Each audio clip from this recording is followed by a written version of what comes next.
Let's go!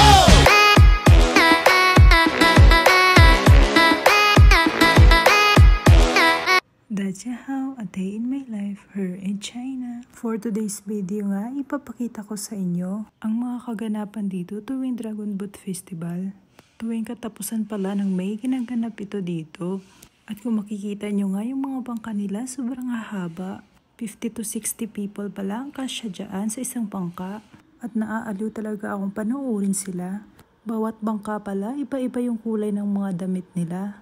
Kaya mas lalong nakaka-attract panoorin. At hindi lang pala puro lalaki ang pwedeng sumali sa ganyan, kundi pati mga babae na rin. At kung mapapansin mo nga yung mga naka-white na yan, puro babae yung mga nagsasagwan. At pati nga dito sa mga naka-pink, puro babae din.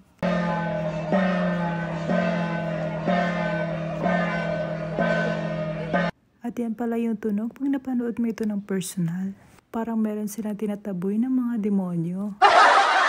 At ayun lang, bye-bye!